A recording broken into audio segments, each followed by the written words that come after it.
A senhora está na lista de convidados especiais, mas não na lista da família, disse o rapaz do cerimonial sem erguer os olhos da prancheta. Vou pedir que aguarde aqui, até liberarmos o setor lateral. Beatriz Monteiro ficou parada no tapete vermelho estreito que levava ao salão principal do hotel, sentindo o vestido azul marinho de repente pesado demais sobre os ombros. Foi então que ouviu a voz dele, aquela voz que ainda reconhecia em qualquer multidão, vindo de trás de si, calma e cheia de autoridade, como se o mundo inteiro devesse se ajustar ao seu ritmo. Ela está comigo, disse Rafael Andrade Lima, aparecendo ao lado de Beatriz com um paletó cinza chumbo perfeitamente cortado. E vai sentar onde a mãe da formanda tem que sentar, não onde vocês decidiram colocar ela esta noite. O rapaz do cerimonial gaguejou um pedido de desculpas e recuou, mas o alívio de Beatriz durou pouco, porque foi nesse instante que ela viu Camila Duarte surgir logo atrás de Rafael, vestida de vermelho escuro, a mão pousada no braço dele, com uma naturalidade que só vinha da prática repetida. Você não precisava se incomodar, Rafael, eu cuido disso, disse Camila, sorrindo para Beatriz, como quem cumprimenta uma funcionária antiga, e naquele sorriso havia uma mensagem que nenhuma das duas precisava traduzir em voz alta. O salão do Hotel Fazano Jardins estava decorado em tons de dourado e branco, com o nome da turma de administração de empresas da faculdade projetado em letras grandes sobre o palco, e Beatriz reconheceu, ali entre as mesas redondas cobertas de toalhas longas, rostos que um dia tinham sido próximos e que agora desviavam o olhar quando ela passava. 3 anos tinham se passado desde que o nome dela deixou de ser sussurrado nos corredores da Andrade Participações e passou a ser evitado, como se pronunciá-lo trouxesse azar. Ela caminhou até a mesa que lhe indicaram, ao lado de uma coluna longe do centro, onde ficariam Rafael, a mãe dele, Dona Heloísa Andrade, e agora, aparentemente, Camila também. Beatriz sentou, ajeitou o vestido e tentou não pensar em quantas vezes tinha sonhado com essa noite de um jeito completamente diferente, com ela e Rafael lado a lado, vendo a filha subir ao palco. Sofia Andrade Lima apareceu na entrada lateral do salão, junto com os outros formandos, a beca azul escura, balançando nos ombros magros, e por um segundo, antes de encontrar o pai entre a multidão, seus olhos passearam pela plateia, procurando alguém. Quando encontrou a mãe, mesmo sentada longe, mesmo isolada, perto da coluna, Sofia sorriu um sorriso rápido e verdadeiro, que durou o suficiente para Beatriz guardar como se fosse ouro. Depois, os olhos da menina encontraram Camila sentada ao lado do pai, e o sorriso se apagou tão depressa quanto tinha surgido, substituído por uma expressão que Beatriz não soube decifrar de longe. Algo entre confusão e cansaço, como quem já tinha visto aquela cena se repetir vezes demais para ainda se surpreender. A cerimônia começou pontualmente às 20 horas, com o reitor da faculdade discursando sobre responsabilidade e futuro. Mas Beatriz mal conseguia prestar atenção, porque o celular em sua bolsa vibrou uma vez, depois outra, e quando ela finalmente teve coragem de olhar por baixo da mesa, viu uma mensagem de um número que não reconhecia. A senhora precisa saber o que realmente aconteceu com as fotos antes que seja tarde demais para Sofia também. Dizia o texto sem assinatura, sem nenhuma outra pista, além dessas poucas palavras que fizeram o coração de Beatriz disparar contra o peito. Ela releu a mensagem 3 vezes, sentindo o sangue gelar, porque havia apenas uma pessoa no mundo que sabia exatamente do que aquelas fotos tratavam. E essa pessoa jamais tinha admitido, nem para o advogado, nem para o próprio Rafael, que talvez alguma coisa naquela história não batesse. Você está bem? Perguntou uma voz baixa ao lado dela, e Beatriz ergueu os olhos para encontrar Marina Reis, antiga assistente do departamento financeiro da Andrade, sentada na cadeira vizinha com um copo de água na mão. Fazia anos que as duas não se falavam de verdade, apenas os cumprimentos protocolares de quem se cruza em velórios e casamentos de terceiros. Mas havia algo no rosto de Marina naquela noite, uma tensão contida atrás dos óculos de armação fina, que fez Beatriz guardar o celular rapidamente na bolsa. "Estou bem", respondeu Beatriz, "só um pouco cansada." E Marina assentiu devagar, sem parecer convencida, antes de sussurrar quase sem mover os lábios. "Depois da cerimônia, preciso falar com você. É sobre aquele período antes de você sair da empresa."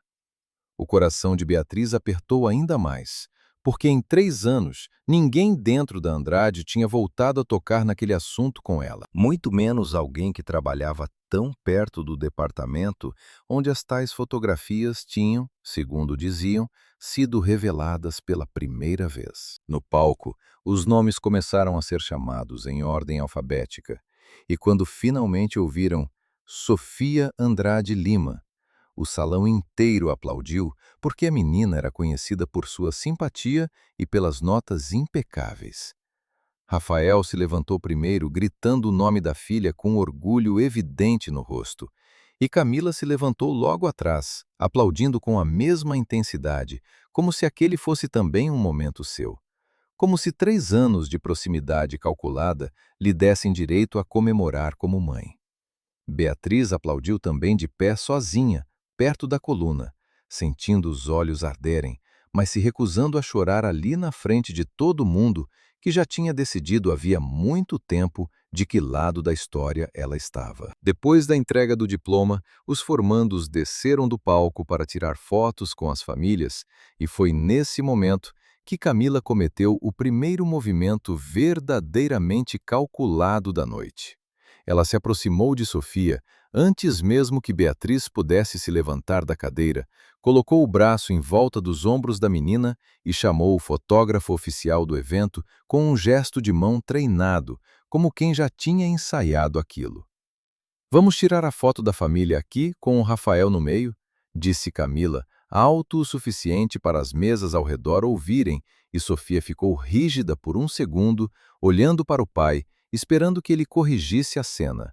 Mas Rafael, distraído cumprimentando um sócio importante que tinha acabado de chegar, apenas assentiu, sem prestar atenção de verdade ao que estava sendo dito. Beatriz atravessou o salão o mais rápido que a dignidade permitia e chegou bem a tempo de ouvir Sofia dizer com uma educação que escondia mal o desconforto: "Eu prefiro esperar minha mãe para essa foto, Camila, se não for problema."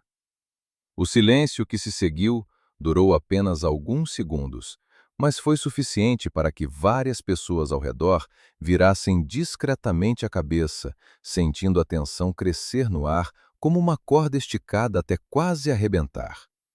Camila manteve o sorriso perfeitamente montado no rosto, mas seus olhos, por uma fração de segundo, brilharam com algo mais frio, mais calculado, antes de recuar um passo e dizer com uma doçura artificial: "Claro, querida, sem problema nenhum. Eu só queria ajudar." Foi Rafael quem finalmente se aproximou, percebendo tarde demais a cena que se formara, e colocou uma mão gentil no ombro da filha. "Está tudo bem, Sofia?" perguntou ele a voz baixa, só para os dois. Mas Beatriz, parada a poucos passos, ainda conseguiu ouvir a resposta da menina, que a fez segurar a respiração. "Está tudo bem agora que a mamãe chegou", disse Sofia, olhando diretamente para Beatriz com os olhos marejados. "Eu só queria uma foto de verdade, pai, sem fingir que está tudo certo quando não está." As palavras pareceram atingir Rafael como um soco silencioso, e por um instante ele olhou para Beatriz de um jeito que ela não via havia 3 anos. Um olhar que continha dúvida, talvez até arrependimento, antes de se fechar de novo atrás da máscara de controle que ele usava em público. A foto foi tirada, afinal, apenas com Sofia Beatriz e Rafael, e Camila se afastou discretamente para conversar com Dona Heloísa em outra mesa. Mas Beatriz percebeu que os olhos da outra mulher continuavam voltando para aquele trio, medindo, calculando, como se estivesse reorganizando algum plano que tinha sido momentaneamente interrompido. Enquanto o fotógrafo ajustava a câmera, Beatriz sentiu o celular vibrar de novo dentro da bolsa. E dessa vez, quando teve uma brecha para olhar, a mensagem era ainda mais direta que a primeira. As fotos foram editadas por um estúdio que a Camila pagou em dinheiro. Eu tenho o comprovante, mas preciso ter certeza de que posso confiar em você antes de mostrar isso a alguém, dizia o texto, e abaixo dele um único nome que fez todo o corpo de Beatriz gelar por completo. O nome do estúdio de fotografia, que 3 anos atrás tinha sido citado brevemente durante o processo de divórcio, sem que ninguém na época questionasse por quê. A festa seguiu depois disso com música e brindes, mas Beatriz mal conseguia se concentrar em qualquer conversa, sentindo o peso da mensagem queimando dentro da bolsa como uma brasa. Quando finalmente teve um momento a sós, aproveitou para procurar Marina Reis pelo salão, decidida a entender de uma vez por todas o que a antiga colega queria dizer com aquele comentário sussurrado durante a cerimônia. Encontrou-a perto do bar, isolada, olhando o celular com uma expressão tensa, e ao se aproximar, ouviu Marina dizer baixinho, quase para si mesma: "Eu devia ter falado isso há 3 anos, mas tive medo." Antes de perceber a presença de Beatriz e guardar o celular apressadamente, como se tivesse sido pega em falta. "Marina, o que está acontecendo?" perguntou Beatriz, tentando manter a voz baixa e calma, apesar do coração disparado. A antiga assistente olhou ao redor, verificando se alguém prestava atenção antes de responder. "Não posso falar aqui, tem gente demais, mas prometo que vou te procurar essa semana. Tem uma coisa que talvez mude tudo o que você pensa que sabe sobre por que seu casamento acabou." Antes que Beatriz pudesse insistir por mais detalhes, Camila reapareceu ao lado delas com aquele sorriso de sempre perfeitamente encaixado no rosto, interrompendo a conversa com uma pergunta trivial sobre a decoração da festa. E Marina se afastou logo em seguida, murmurando uma desculpa qualquer sobre precisar cumprimentar outros convidados. Beatriz ficou ali parada, sentindo o salão inteiro girar ao seu redor. As luzes douradas, a música, as risadas dos formandos comemorando, tudo parecendo distante demais, como se ela estivesse observando a própria vida através de um vidro grosso. 3 anos de silêncio. 3 anos aceitando a versão dos fatos que todos ao seu redor tinham decidido acreditar. E agora, na mesma noite em que via a filha se formar, 2 pessoas diferentes sugeriam que aquela versão inteira podia ser uma mentira cuidadosamente construída. Ao longe viu Rafael conversando com Camila, perto da mesa principal, as cabeças próximas, os gestos íntimos de quem planeja um futuro juntos. E sentiu uma dor antiga se misturar a uma raiva nova, mais afiada, mais determinada. Antes de conseguir se afastar para respirar em paz, Beatriz sentiu uma mão fina segurar seu braço com firmeza e, ao se virar, encontrou Dona Heloísa Andrade, a mãe de Rafael, elegante em um vestido cinza perolado, os olhos claros examinando Beatriz de cima a baixo, como se avaliasse uma peça fora de lugar em uma sala decorada com cuidado. "Fico feliz que tenha vindo, Beatriz.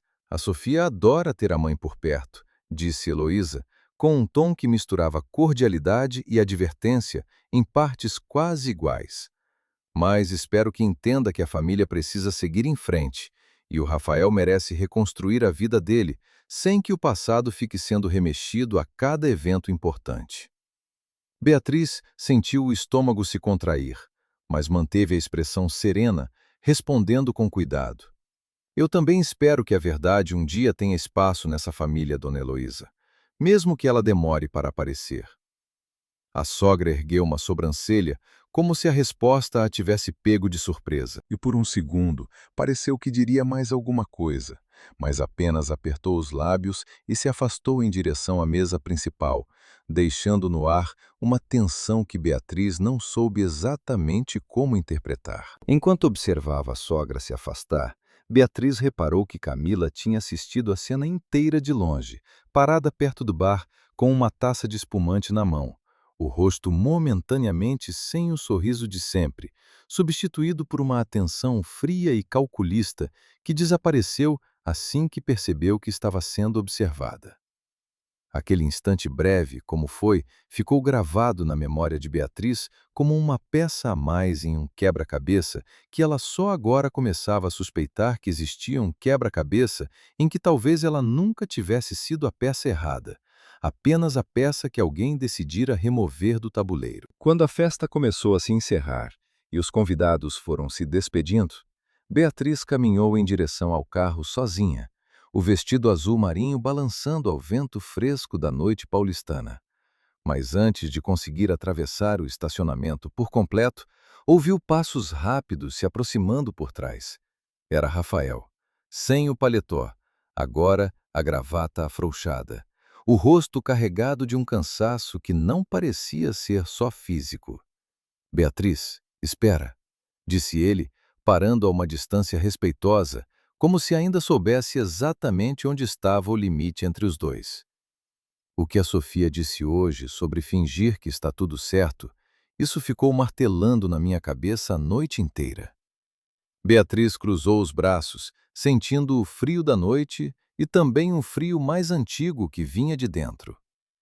E o que você concluiu, Rafael, depois de martelar tanto?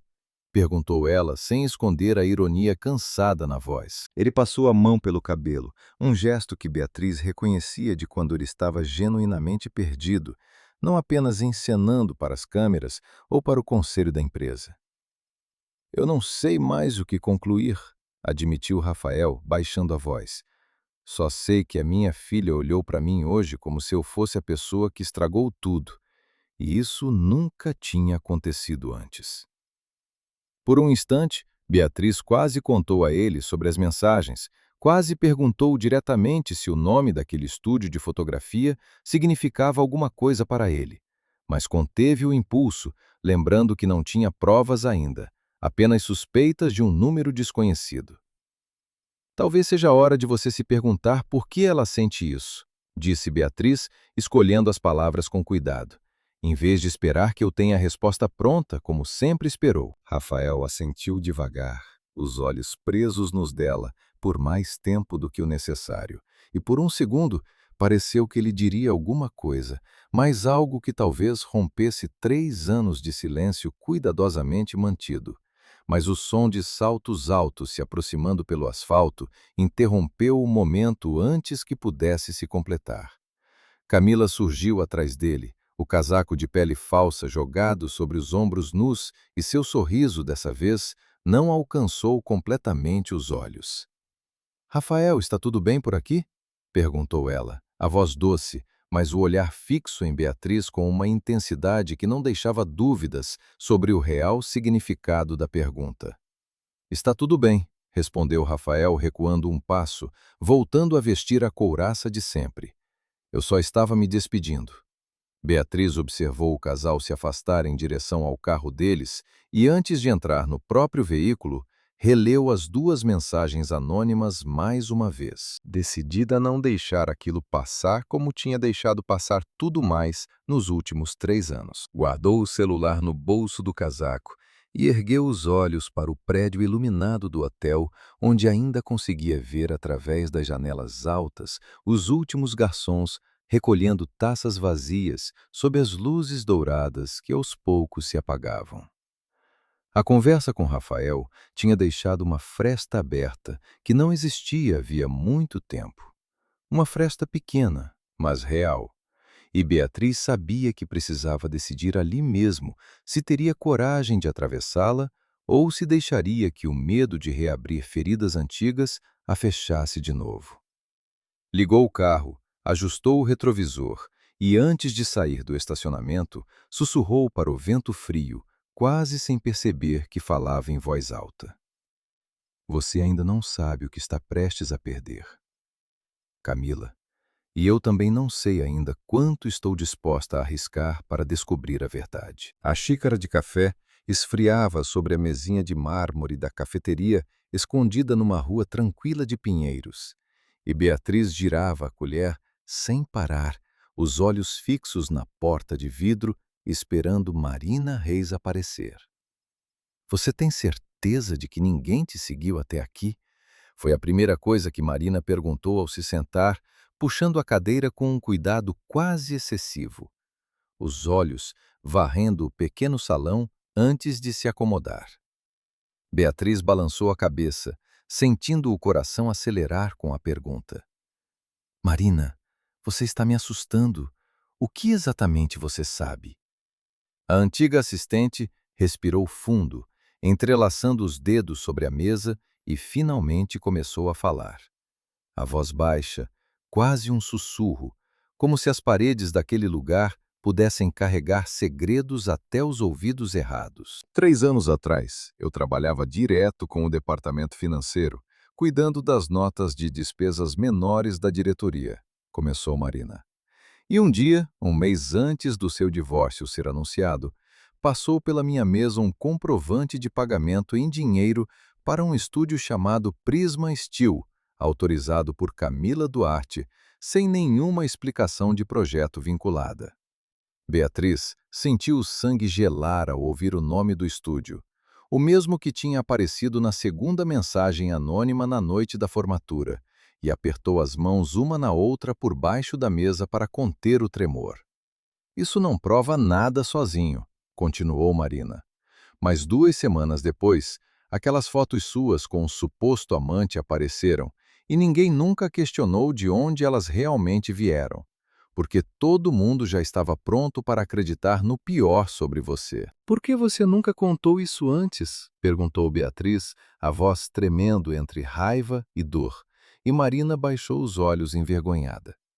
Porque 3 meses depois, eu fui promovida para um cargo que eu sempre quis, com um aumento que mudou a vida da minha família inteira, e fiquei com medo de que contar a verdade significasse perder tudo isso, além de enfrentar gente muito mais poderosa do que eu jamais seria. Beatriz não conseguiu culpar Marina não completamente, porque sabia exatamente o tamanho da sombra que a família Andrade projetava sobre qualquer um que ousasse questioná-la, mas ainda assim sentiu uma pontada amarga ao perceber quantos anos tinham sido perdidos por causa desse medo compartilhado. "O que mudou agora?" perguntou ela.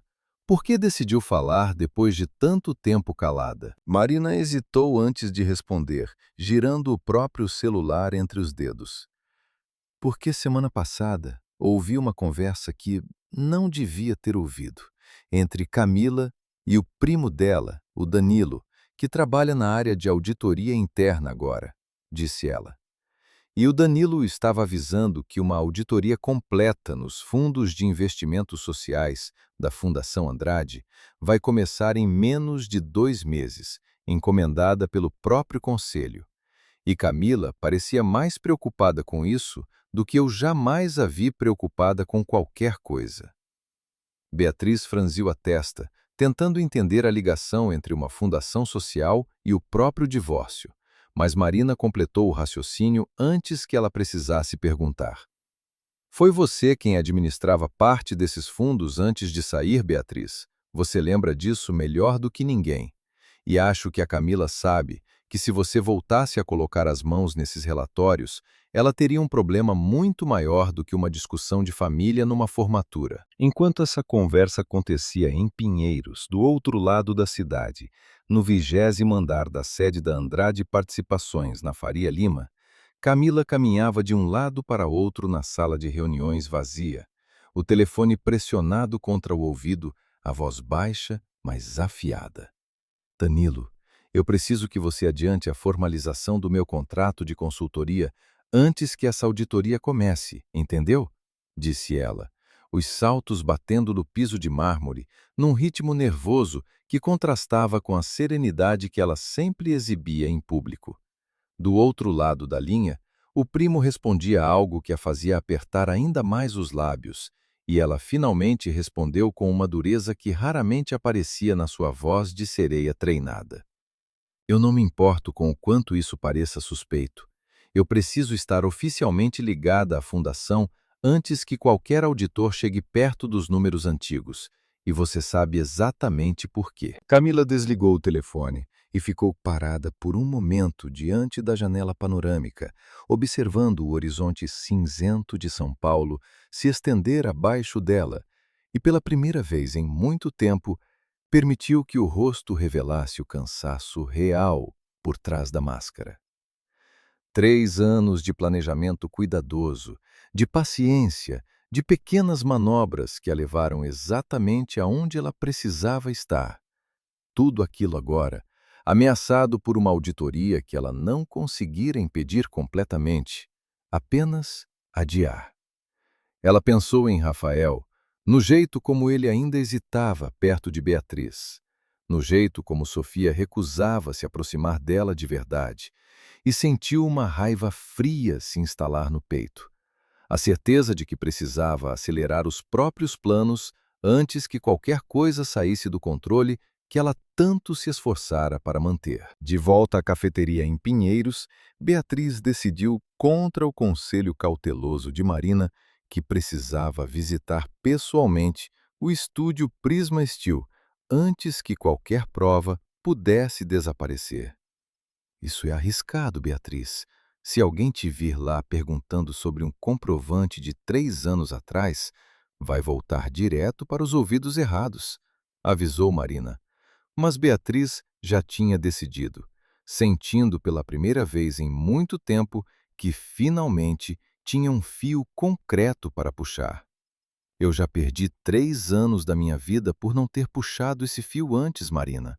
Não vou esperar mais, nem mais um dia, respondeu ela, guardando as anotações que Marina lhe entregara dentro da bolsa com um cuidado quase reverente. O estúdio Prisma Steel ficava num sobrado antigo na Vila Madalena, com uma fachada discreta de tijolos aparentes e uma placa pequena que quase passava despercebida entre os bares e as lojas de artesanato da rua. Beatriz entrou com o coração na garganta, inventando na hora uma desculpa sobre precisar de fotos profissionais para um novo emprego, e foi recebida por um funcionário jovem, mal encarado, com a rotina que mal ergueu os olhos do computador. Quando ela mencionou casualmente o nome Camila Duarte, perguntando se ainda trabalhavam com aquela cliente, o rapaz hesitou os dedos, parando sobre o teclado por um segundo, revelador demais. A gente não fala sobre clientes antigos, disse ele de repente mais tenso. Principalmente não sobre aquele projeto específico. O dono pediu para a gente não comentar nada sobre isso nunca mais. O tom do rapaz, mais do que as palavras em si, confirmou para Beatriz que havia realmente algo escondido ali. Algo grande o suficiente para que instruções específicas tivessem sido dadas anos atrás e ainda seguidas com tanto cuidado. Ela tentou insistir, perguntar pelo proprietário, mas o funcionário se fechou completamente, repetindo que o dono não estava e não sabia quando voltaria. E Beatriz percebeu que continuar insistindo só levantaria suspeitas desnecessárias antes da hora certa. Saiu do estúdio com as mãos tremendo levemente, mas com uma certeza nova crescendo dentro do peito. A certeza de que não estava mais perseguindo um fantasma, e sim uma verdade concreta que alguém, em algum lugar, tinha trabalhado muito para manter enterrada. No dia seguinte, ainda processando tudo o que tinha descoberto, Beatriz decidiu procurar um velho amigo da faculdade, Tomás Vieira, que agora trabalhava com perícia digital em casos de fraude corporativa, esperando que ele pudesse orientá-la sobre como provar que uma fotografia tinha sido manipulada, mesmo depois de tantos anos. Encontraram-se num pequeno escritório modesto no centro da cidade, cercado de monitores e cabos, e Tomás ouviu toda a história com uma atenção crescente, anotando detalhes num caderno amarelado pelas bordas. Se as fotos originais ainda existirem em algum servidor antigo, ou mesmo em backups físicos daquele estúdio, dá para analisar os metadados e comparar padrões de compressão que denunciam edição, explicou ele. Mas você vai precisar de acesso físico ou de uma ordem judicial, porque simplesmente perguntar não vai abrir porta nenhuma, como você já percebeu ontem. Beatriz sentiu um misto de esperança e frustração diante da resposta, porque uma ordem judicial significava tempo, e tempo era exatamente o que ela sentia que não tinha com a auditoria da fundação se aproximando, e Camila já demonstrando disposição para ameaçar abertamente. E se eu conseguisse convencer alguém de dentro do estúdio a admitir o que aconteceu sem precisar da via judicial? Perguntou ela, e Tomás considerou a pergunta por um momento antes de responder. Isso ajudaria principalmente se essa pessoa tivesse guardado alguma cópia ou comprovante por conta própria, tipo funcionário desconfiado que separa uma cópia de segurança sem avisar o chefe. Isso acontece mais do que você imagina em negócios que lidam com coisas suspeitas. Enquanto isso, na sede da Andrade Participações, Rafael revisava distraidamente uma pilha de documentos financeiros da Fundação Social da Família quando notou uma solicitação recente de vinculação formal de consultoria em nome de Camila Duarte, datada de apenas alguns dias antes, com um valor de honorários consideravelmente acima do padrão praticado pela empresa. Ele franziu a testa, sentindo uma inquietação que não conseguia explicar direito, e decidiu ligar diretamente para o departamento jurídico, perguntando sobre o motivo da urgência daquele contrato específico. A resposta que recebeu, vaga e cheia de rodeios sobre necessidades administrativas imediatas, só aumentou sua desconfiança, e pela primeira vez em meses, ele sentiu uma pontada de dúvida real sobre as intenções de Camila. Uma dúvida que ele mesmo se apressou em empurrar para o fundo da mente, dizendo a si mesmo que provavelmente não era nada. Naquela tarde, Sofia apareceu sem avisar na casa de Beatriz, ainda vestindo o uniforme do estágio que tinha começado havia poucas semanas numa empresa de consultoria, e sentou-se no sofá da sala com uma expressão que misturava cansaço e algo mais pesado por trás dos olhos. Mãe, posso te perguntar uma coisa que eu nunca perguntei de verdade? Disse a menina, e Beatriz sentiu o coração apertar, sabendo instintivamente para onde aquela conversa ia. Pode perguntar o que quiser, filha, respondeu ela, sentando-se ao lado da filha e segurando sua mão. Você realmente traiu meu pai? Perguntou Sofia, a voz pequena, quase infantil, apesar dos 18 anos recém-completados. Porque às vezes eu tento lembrar daquela época e nada do que eu lembro bate com a história que todo mundo conta. Beatriz sentiu lágrimas se formarem nos olhos, mas se recusou a deixá-las cair na frente da filha. Respirando fundo, antes de responder com o máximo de cuidado que conseguiu reunir. Eu nunca traí seu pai, Sofia. E estou finalmente começando a entender por que todo mundo acreditou que eu tinha traído. Mas ainda não tenho provas suficientes para contar tudo com certeza. Disse ela, escolhendo não mencionar ainda os detalhes específicos, temendo colocar a filha no meio de um conflito que ainda podia se tornar perigoso. Sofia ficou em silêncio por um longo momento, os olhos marejados, antes de abraçar a mãe com uma força que carregava 3 anos de dúvidas acumuladas. Eu sempre senti que faltava alguma coisa nessa história. Sussurrou a menina contra o ombro de Beatriz. Prometa que vai me contar assim que souber de verdade. Prometa que não vai me proteger como se eu ainda fosse criança. Depois que Sofia foi embora, prometendo voltar no fim de semana seguinte, Beatriz ligou para Marina para contar tudo o que tinha descoberto na Vila Madalena e no escritório de Tomás, e as duas passaram quase 1 hora ao telefone, traçando um plano mais concreto. O rapaz que te atendeu no estúdio parecia assustado, não leal, observou Marina. Gente assustada às vezes guarda seguro, tipo uma cópia escondida, exatamente para o dia em que precisar se proteger dos próprios patrões. Combinaram que Marina, por ter um rosto menos reconhecível dentro do círculo social da Andrade, tentaria se aproximar do funcionário fora do horário de trabalho, talvez numa lanchonete perto do estúdio, para conversar sem a pressão do ambiente profissional. Se ele realmente guardou alguma coisa, um comprovante, um arquivo, qualquer coisa, precisamos convencê-lo de que protegê-lo vale mais a pena do que continuar calado, disse Beatriz, sentindo pela primeira vez em muito tempo que o plano começava a ganhar forma real, não apenas esperança vaga. Marina concordou em tentar o contato ainda naquela semana, mas alertou Beatriz sobre um detalhe que a preocupava. Você precisa ter cuidado com o Rafael também, disse ela, porque se ele descobrir que você está investigando por conta própria, antes de ter provas sólidas, pode interpretar errado. Pode até avisar a família dele sem querer, e aí a Camila teria tempo de esconder tudo de novo.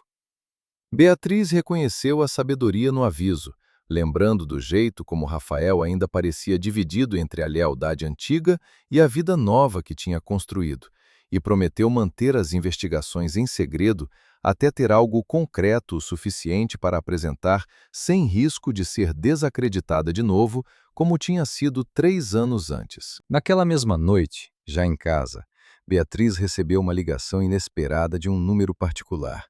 E, ao atender, reconheceu de imediato a voz do outro lado, fria e perfeitamente controlada. Soube que você andou fazendo perguntas estranhas pela Vila Madalena hoje, disse Camila, sem se dar ao trabalho de nenhuma introdução educada. E eu só queria te lembrar com todo carinho que remexer no passado raramente traz coisas boas para quem remexe. Principalmente quando existem pessoas com muito mais recursos do que você para proteger certas versões da história.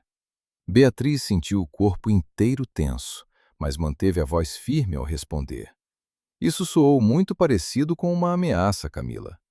Houve um silêncio breve do outro lado, seguido por uma risada curta, sem humor nenhum.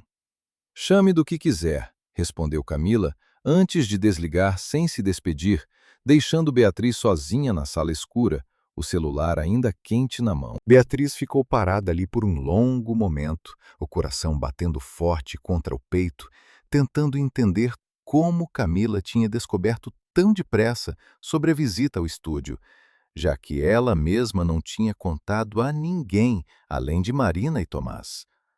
A resposta mais óbvia e também a mais perturbadora era que o próprio rapaz do estúdio devia ter avisado alguém assim que ela saiu, o que significava que o círculo de proteção ao redor daquele segredo era ainda mais apertado do que ela imaginava. Ainda assim, em vez de sentir medo, Beatriz percebeu uma determinação nova crescendo dentro do peito, porque uma ameaça direta como aquela só confirmava que estava exatamente no caminho certo, tocando em algo real demais para que Camila continuasse fingindo indiferença. Ela discou o número de Marina mais uma vez, mesmo sabendo que já passava das 11 da noite, e contou em detalhes a ligação que acabara de receber. A voz ainda um pouco trêmula, apesar da determinação por trás dela. Isso muda o plano, disse Marina depois de ouvir tudo em silêncio. Se ela já sabe que você esteve lá, vai colocar pressão em cima do rapaz antes de qualquer um de nós conseguir chegar perto dele de novo. Precisamos agir mais rápido do que pretendíamos. Combinaram que Marina tentaria o contato já no dia seguinte, sem esperar o fim de semana como planejado inicialmente, aproveitando a manhã, quando o movimento no bairro costumava ser mais tranquilo e o funcionário provavelmente ainda não teria recebido instruções adicionais para se fechar ainda mais. Antes de desligar, Marina fez uma última pergunta que ficou ecoando na cabeça de Beatriz muito depois de a ligação terminar. Você já pensou no que vai fazer se a gente conseguir provar tudo isso, Beatriz? Porque destruir a Camila é uma coisa, mas o Rafael também vai ter que encarar que passou 3 anos acreditando numa mentira, e isso pode quebrar ele de um jeito que talvez você não esteja preparada para ver. Beatriz ficou em silêncio por um momento, olhando pela janela para as luzes distantes da cidade, pensando em Sofia, em tudo o que a filha tinha perdido nesses anos de afastamento forçado, e respondeu mais para si mesma do que para Marina. Eu não estou fazendo isso pela Camila nem pelo Rafael. Estou fazendo isso porque a minha filha merece crescer sabendo a verdade, custe o que custar. O rapaz do estúdio, que finalmente disse se chamar Bruno, mexia nervosamente no canudinho do suco enquanto olhava ao redor da lanchonete pequena, perto da Vila Madalena, os olhos pulando entre Marina e a porta de entrada a cada poucos segundos. Eu não devia estar aqui conversando com vocês, disse ele, baixando ainda mais a voz. Mas 3 anos carregando isso sozinho já foi tempo demais. Marina esperou pacientemente, sem pressioná-lo, deixando o silêncio fazer o trabalho que palavras apressadas poderiam estragar, até que Bruno finalmente continuou, os dedos apertando o copo de plástico com força. Eu era estagiário na época. Só ficava lá, arquivando arquivos e ajudando na edição básica. Mas lembro muito bem daquele projeto, porque o dono me proibiu pessoalmente de tocar nele. Disse que era assunto confidencial demais para um estagiário. Você lembra quem trouxe as fotos originais para serem editadas? Perguntou Marina, tentando manter o tom casual, apesar da tensão evidente no corpo de Bruno. Ele hesitou por um longo momento antes de responder, os olhos fixos na mesa. Não foi a mulher que contratou o serviço quem trouxe.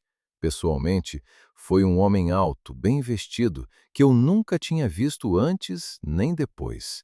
E ele insistiu em ficar olhando enquanto o dono fazia os ajustes na imagem, como se estivesse conferindo se o resultado ficava convincente o suficiente.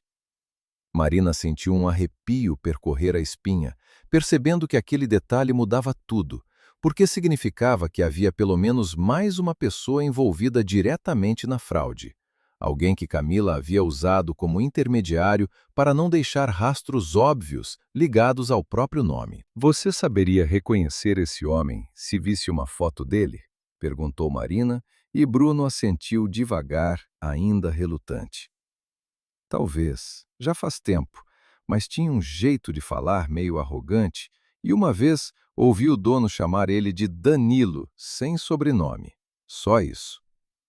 O nome caiu como um peso sobre Marina, que reconheceu imediatamente a ligação com o primo de Camila, que trabalhava na auditoria interna. Exatamente a mesma pessoa que ela tinha ouvido conversando com Camila sobre a auditoria da fundação. Ela agradeceu a Bruno pela informação, prometendo manter o nome dele em segredo absoluto, e perguntou num último fôlego de esperança se ele ainda tinha guardado alguma cópia do comprovante de pagamento ou de qualquer arquivo relacionado àquele projeto. Bruno negou com a cabeça, dizendo que o dono tinha sido extremamente cuidadoso em apagar tudo do sistema principal logo depois da entrega. Mas então hesitou de novo, como se lutasse internamente contra alguma coisa. Tem uma coisa, disse ele finalmente, quase sussurrando.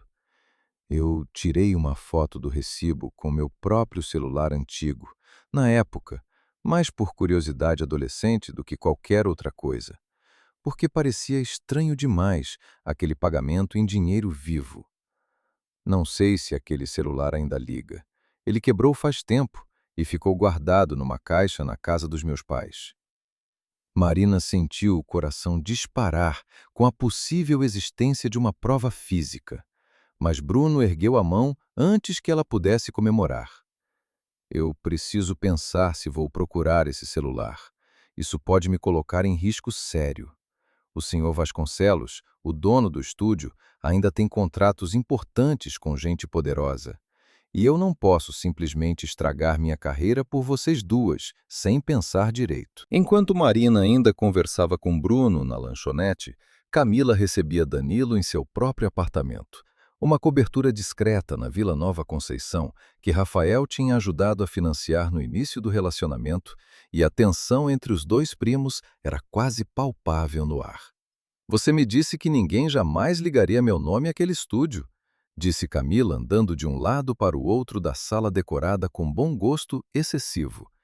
E agora descubro que a Beatriz esteve lá fazendo perguntas exatamente como se alguém tivesse aberto a boca. Danilo, sentado no sofá com um copo de uísque na mão, revirou os olhos com uma displicência que irritou ainda mais a prima. Ninguém abriu a boca, Camila. Ela provavelmente só está atirando no escuro, tentando qualquer coisa para se sentir relevante de novo, depois de anos sendo ignorada por todo mundo. Não subestime ela, respondeu Camila, a voz afiada. A Beatriz sempre foi mais inteligente do que qualquer um de vocês imaginava. Foi exatamente por isso que precisamos tirar ela do caminho da primeira vez. Lembra? Um silêncio pesado se instalou entre os dois, carregado de uma cumplicidade que remontava a 3 anos atrás, e Danilo finalmente baixou a voz mais sério agora. E se ela conseguir provar alguma coisa? Você já pensou no que acontece com a gente se isso vier à tona antes da auditoria terminar? Camila parou de andar, encarando o próprio reflexo na janela ampla que dava para o horizonte da cidade, e respondeu com uma frieza que fazia até o primo se encolher levemente. Se chegar perto demais, a gente vai ter que tomar medidas mais definitivas, Danilo. E eu prefiro não chegar nesse ponto. Mas não vou deixar tudo o que construí desmoronar por causa de uma mulher que devia ter desaparecido de vez há 3 anos. Enquanto essa conversa acontecia na Vila Madalena, Rafael decidiu passar na casa de Beatriz depois do trabalho, levando um envelope com documentos da faculdade que Sofia tinha esquecido de pegar. Uma desculpa conveniente para uma visita que, no fundo, ele sabia que também era motivada pela conversa inacabada no estacionamento do hotel dias antes. Ao se aproximar da porta, ainda com a mão suspensa antes de tocar a campainha, ouviu a voz de Beatriz vindo de dentro, falando ao telefone com um tom urgente que ele não reconhecia dela há muito tempo. Eu sei que é arriscado, Marina, mas precisamos das provas antes que a Camila descubra tudo e apague qualquer rastro que sobrou. Dizia Beatriz, a voz abafada pela porta, mas ainda audível o suficiente para que as palavras chegassem distorcidas aos ouvidos de Rafael. O sangue de Rafael gelou ao ouvir apenas fragmentos daquela frase sem contexto suficiente para entender do que realmente se tratava. E sua mente, já treinada por anos de desconfiança corporativa e batalhas de conselho, montou rapidamente uma narrativa que fazia sentido dentro do próprio medo. Provas. Camila, apagar rastros. Tudo aquilo ouvido pela metade soou perigosamente como uma conspiração sendo tramada contra a própria namorada dele. Talvez até contra a empresa da família. E por um instante, ele sentiu uma raiva antiga se misturar a uma decepção nova. A sensação amarga de estar prestes a descobrir que talvez tivesse sido enganado de novo. Dessa vez, por quem menos esperava. Rafael bateu a porta com mais força do que pretendia, e quando Beatriz abriu, ainda com o celular na mão e uma expressão de surpresa genuína, ele não conseguiu esconder a tensão que carregava no rosto. "Precisamos conversar", disse ele, entrando sem esperar convite. O envelope dos documentos esquecido em cima da mesa da entrada, com um gesto brusco. Beatriz, confusa com a mudança repentina de comportamento, fechou a porta e cruzou os braços, sentindo o corpo inteiro se preparar para algum tipo de confronto que ela não conseguia antecipar completamente. "O que aconteceu, Rafael? Você está parecendo outra pessoa agora. Eu ouvi você falando ao telefone sobre provas sobre a Camila, sobre apagar rastros", disse ele direto, os olhos fixos nos dela, como se pudesse enxergar a verdade só pela intensidade do olhar. "O que exatamente você está tramando, Beatriz? Porque se isso for algum tipo de vingança contra ela, ou pior, contra a empresa que ainda sustenta a vida da nossa filha, eu preciso saber agora, antes que vire um problema maior do que qualquer um de nós consiga controlar." Beatriz sentiu uma onda de indignação subir pela garganta, misturada a um medo real de que, contando a verdade parcial de mais cedo, colocasse em risco tanto Bruno quanto Marina, que ainda não tinham nada concreto o suficiente para se proteger de uma retaliação da família Andrade. "Não é o que você está pensando", respondeu Beatriz, tentando manter a voz calma, apesar do coração acelerado. "Mas também não posso te contar tudo agora. Tem gente envolvida que corre risco se eu falar antes da hora certa." A resposta, por mais verdadeira que fosse, soou aos ouvidos de Rafael exatamente como uma confissão de que havia algo sendo escondido dele, e o rosto dele se fechou numa expressão que Beatriz reconhecia dos piores dias do casamento deles, quando ele decidia, sem realmente ouvir o outro lado, que já sabia toda a verdade. Então é isso, disse ele, a voz baixa, mas cortante. Você está escondendo alguma coisa de mim de novo, exatamente como há 3 anos, só que dessa vez eu não vou esperar descobrir tarde demais. Rafael, por favor, confia em mim. Eu prometo que vou te contar tudo assim que tiver certeza absoluta, implorou Beatriz, dando um passo em direção a ele. Mas Rafael recuou, balançando a cabeça devagar, a decepção estampada em cada linha do rosto cansado. Confiar em você foi exatamente o que eu tentei fazer 3 anos atrás, antes das fotos aparecerem. E olha no que deu. Respondeu ele, pegando o envelope esquecido em cima da mesa com um gesto brusco. Eu vim aqui hoje disposto a te dar o benefício da dúvida de novo, Beatriz. Mas você continua escolhendo segredos em vez de verdade. E eu não sei quantas vezes mais consigo fazer isso sem perder completamente a cabeça. Ele caminhou até a porta, parou com a mão na maçaneta e olhou para trás uma última vez, a voz agora quase um sussurro. Espero, pelo bem da Sofia, que você esteja certa sobre o que quer que esteja fazendo, porque se estiver errada dessa vez, eu não sei se ainda vai sobrar espaço para reconstruir alguma coisa entre nós. A porta se fechou atrás dele com um som seco que ecoou pela casa vazia, e Beatriz ficou parada no meio da sala, o celular ainda apertado na mão, sentindo o peito comprimido por uma dor que misturava raiva, medo e uma tristeza profunda por ver a fresta de confiança que tinha se aberto no estacionamento do hotel se fechar de novo tão depressa. Ela se deixou cair no sofá, cobrindo o rosto com as mãos por um longo momento, antes de finalmente pegar o celular de novo e ligar para Marina, precisando desabafar tudo o que tinha acabado de acontecer. Ele ouviu parte da nossa ligação, disse Beatriz, assim que Marina atendeu, a voz embargada. E agora ele acha que eu estou tramando alguma coisa contra a Camila, ou pior, contra a própria filha dele. Marina ficou em silêncio por um momento, antes de responder processando a gravidade da situação. Isso complica as coisas, mas também confirma uma coisa importante, disse ela finalmente. Significa que ainda existe uma parte dele que presta atenção o suficiente para se importar com o que você faz, mesmo que a reação tenha sido errada. Isso não é nada, Beatriz. Isso é alguma coisa para trabalhar, depois que tivermos as provas de verdade. Beatriz assentiu sozinha na sala vazia, sem conseguir sentir o mesmo otimismo cauteloso de Marina, mas guardando a observação como um fio de esperança frágil para se agarrar durante os dias difíceis que sabia que ainda estavam por vir. Antes de desligar, Marina acrescentou com um tom mais sério. Amanhã de manhã eu vou tentar falar com o Bruno de novo. Ele disse que ia pensar sobre procurar aquele celular antigo, e alguma coisa me diz que não temos muito tempo até a Camila descobrir que estamos cada vez mais perto. Naquela mesma noite, na cobertura do apartamento onde morava com o pai, Sofia encontrou Rafael sentado sozinho na varanda, um copo de uísque intocado sobre a mesinha ao lado, olhando para as luzes da cidade com uma expressão distante que a menina reconhecia dos piores meses logo depois do divórcio. Pai, aconteceu alguma coisa? Perguntou ela, sentando-se na cadeira ao lado, e Rafael demorou a responder como se estivesse escolhendo com cuidado o que podia ou não compartilhar com a filha.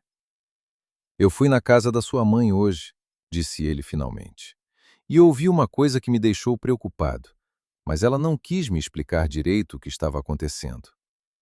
Sofia sentiu o estômago apertar, lembrando da promessa que a mãe tinha feito de contar tudo assim que soubesse com certeza, e por um instante quase revelou o que sabia.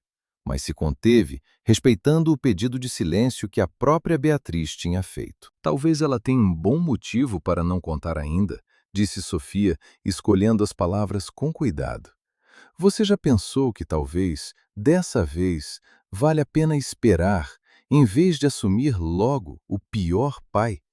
Porque foi exatamente isso que aconteceu há 3 anos, não foi? Você assumiu o pior antes de ouvir o lado dela por completo.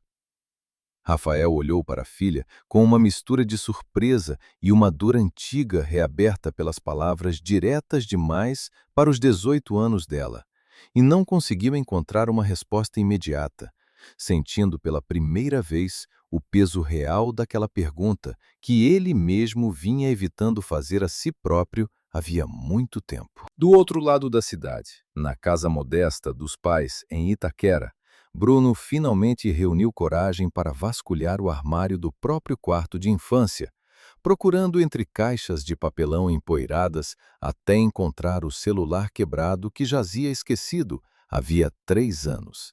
A tela rachada em teias que cobriam quase toda a superfície. Ele conectou o aparelho a um carregador antigo, sem muita esperança de que ainda funcionasse, e ficou observando com o coração batendo mais forte do que gostaria de admitir, enquanto uma luz fraca piscava no canto da tela quebrada. Sinal de que talvez, só talvez, a bateria ainda guardasse energia suficiente para uma última tentativa. A tela permaneceu escura por vários segundos angustiantes, até que, de repente, um logotipo familiar surgiu entre as rachaduras, seguido pela tela de bloqueio, que Bruno ainda lembrava de cor, porque nunca tinha se dado ao trabalho de mudar a senha simples que usava desde os 17 anos. Ele digitou o código com os dedos trêmulos, e quando a tela desbloqueou, revelando a galeria de fotos antigas, sentiu um misto de alívio e pavor percorrer o corpo inteiro, porque sabia que se aquela fotografia do recibo ainda estivesse ali, salva entre memes esquecidos e fotos borradas de festas de adolescência, ele estaria oficialmente escolhendo um lado numa disputa que ia muito além do que jamais imaginara se envolver quando aceitou aquele estágio simples anos atrás. Bruno respirou fundo, guardou o celular dentro de uma caixa de sapato velha e decidiu que precisava de mais uma noite para pensar antes de decidir o que fazer com aquilo, sabendo que qualquer escolha a partir daquele momento teria consequências que ele não conseguia calcular por completo. Longe dali, sem saber ainda que uma peça crucial do quebra-cabeça acabara de reacender uma luz fraca numa tela rachada em Itaquera. Beatriz apagou as luzes da própria casa e se deitou sem conseguir dormir, revivendo mentalmente cada palavra da discussão com Rafael. Cada olhar de decepção, cada porta fechada com aquele som seco que ainda parecia ecoar pelos cômodos vazios. Ela sabia que precisava de provas concretas antes de arriscar mais uma conversa, daquelas provas que silenciassem qualquer dúvida, mas também sentia pela primeira vez, desde o início de tudo, o peso real do que estava em jogo. Não apenas o próprio nome, não apenas a verdade sobre o passado, mas a frágil possibilidade de reconstruir alguma coisa com o homem que um dia tinha sido tudo para ela e que agora olhava para ela como se fosse mais uma vez uma desconhecida perigosa. Antes de finalmente adormecer exausta, ela fez uma promessa silenciosa a si mesma, repetida como um mantra contra a escuridão do quarto. Não desistiria, não importava quantas portas se fechassem no caminho. Porque a verdade, por mais enterrada que estivesse, sempre encontrava uma fresta para respirar. E ela estava decidida a ser a mão que finalmente a puxaria de volta à luz, custasse o que custasse, mesmo que isso significasse enfrentar sozinha toda a força e todo o dinheiro que a família Andrade pudesse reunir contra ela. O telefone de Beatriz vibrou às 7 da manhã com uma mensagem de Marina, que a fez sentar na cama de um salto só, o coração disparado, antes mesmo de terminar de ler. O Bruno mandou a foto. Encontra a gente no escritório do Tomás o mais rápido que puder. Isso muda tudo. Beatriz mal tomou café antes de sair de casa, dirigindo pelas ruas ainda vazias de São Paulo, com as mãos apertando o volante mais forte do que o necessário, repetindo mentalmente que, finalmente, depois de semanas de becos sem saída, alguma coisa concreta tinha chegado até ela. No escritório modesto de Tomás, os três se reuniram ao redor de um dos monitores e Marina abriu no celular a imagem que Bruno tinha finalmente enviado na madrugada. Uma fotografia granulada de um recibo antigo, datado exatamente um mês antes do divórcio de Beatriz, com o valor pago em espécie ao estúdio Prisma Steel e uma assinatura garranchada embaixo. "Reconhece essa letra?"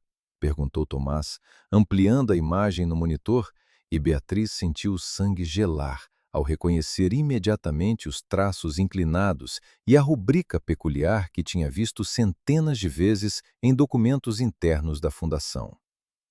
"É a letra do Danilo", disse ela, a voz quase sem fôlego. "O primo da Camila. Ele sempre assinava os relatórios trimestrais da Fundação Social com essa mesma rubrica." Tomás trabalhou rapidamente cruzando os dados temporais da fotografia com um banco de registros públicos de transações que ele mantinha para casos de perícia, e depois de alguns minutos de silêncio tenso, virou a tela para as duas mulheres com uma expressão séria. "Encontrei uma transferência bancária de uma conta em nome de uma empresa de fachada, Duarte Consultoria Estratégica, para uma conta pessoal ligada ao Vasconcelos, o dono do estúdio, feita 3 dias antes da data desse recibo", explicou ele, apontando para os números na tela. "E adivinha quem é a única sócia registrada dessa empresa de fachada, aberta apenas 2 meses antes da transferência?" Beatriz sentiu as pernas fraquejarem, precisando se apoiar na mesa, enquanto lia o próprio nome de Camila Duarte, impresso claramente no documento de registro empresarial que Tomás tinha conseguido acessar. "Isso é suficiente para provar tudo?" perguntou Beatriz, mal acreditando que finalmente tinha diante dos olhos o que buscava havia semanas, meses, na verdade, 3 anos inteiros de dúvida silenciosa. Tomás balançou a cabeça devagar, ponderando. "É suficiente para levantar suspeita muito séria e provavelmente suficiente para abrir uma investigação formal, se você levar isso à polícia ou a um advogado especializado", respondeu ele. "Mas se você quer que a família Andrade acredite sem hesitar e, principalmente, se quer confrontar a Camila antes que ela tenha tempo de fugir ou destruir mais provas, talvez seja melhor apresentar tudo isso de um jeito que não dê chance dela se recompor." Foi Marina quem lembrou então do jantar de gala da Fundação Andrade, que aconteceria naquela mesma noite, um evento anual onde a família reunia doadores importantes, membros do conselho, e pela primeira vez, segundo rumores que circulavam pelos corredores da empresa, anunciaria formalmente a vinculação de Camila Duarte como consultora estratégica da fundação. "Se ela vai ser apresentada oficialmente hoje à noite, esse é exatamente o momento em que ela menos vai esperar ser confrontada", disse Marina. "E é também o momento em que mais gente importante vai estar reunida para testemunhar gente que não vai poder simplesmente varrer isso para debaixo do tapete depois." Beatriz sentiu o peso da decisão se instalar sobre os ombros, ciente de que aparecer sem convite num evento daquela magnitude, carregando acusações graves contra a futura consultora da fundação, era um risco enorme, capaz de arruinar de vez qualquer chance de reconciliação com Rafael se as coisas saíssem erradas. Mas então pensou em Sofia, na promessa que tinha feito de contar a verdade assim que soubesse com certeza, e sentiu a hesitação se dissolver, substituída por uma clareza fria e determinada. "Eu vou", disse ela simplesmente. "E vocês dois vão comigo, porque preciso de vocês lá para confirmar cada detalhe se alguém tentar duvidar de mim na hora." O salão de festas do Copacabana Palace, escolhido para o evento, por sua tradição de sediar os jantares beneficentes mais importantes da elite paulistana, estava lotado quando Beatriz atravessou a entrada principal usando um vestido preto simples, emprestado de Marina, o coração martelando tão forte que ela temia que todos ao redor conseguissem ouvir. Encontrou Tomás e Marina esperando discretamente perto de uma coluna, cada um carregando cópias impressas dos documentos que reuniram, e os três trocaram um olhar de confirmação silenciosa antes de avançar em direção ao centro do salão, onde Rafael, Heloísa e Camila cumprimentavam convidados importantes junto ao palco principal. Foi exatamente quando o mestre de cerimônias se preparava para chamar Camila ao microfone para o anúncio oficial que Beatriz atravessou o círculo de convidados, a voz firme, cortando o burburinho educado do salão. Antes desse anúncio ser feito, acho que todo mundo aqui merece saber a verdade sobre como a Camila Duarte conseguiu chegar até esse palco, disse ela, alto o suficiente para que as mesas próximas se calassem imediatamente, os olhares se voltando em uníssono na direção dela. Rafael virou-se abruptamente, o rosto passando de surpresa a alarme, em questão de segundos, enquanto Heloísa apertava os lábios numa expressão de fúria contida. E Camila, parada junto ao palco, empalideceu visivelmente antes de recompor o rosto numa máscara de indignação ensaiada. Beatriz, isso não é hora nem lugar, disse Rafael, aproximando-se rapidamente, a voz baixa, mas tensa, tentando conter a situação antes que escalasse ainda mais diante dos convidados. É exatamente a hora e o lugar, Rafael, porque essa mulher está prestes a ser oficializada dentro da fundação da sua família, usando o dinheiro que ela mesma ajudou a desviar, respondeu Beatriz sem baixar a voz, entregando a Tomás um sinal discreto para que ele se aproximasse com os documentos impressos. Camila deu um passo à frente, a voz tremendo entre raiva e um pânico mal disfarçado. Isso é uma calúnia absurda.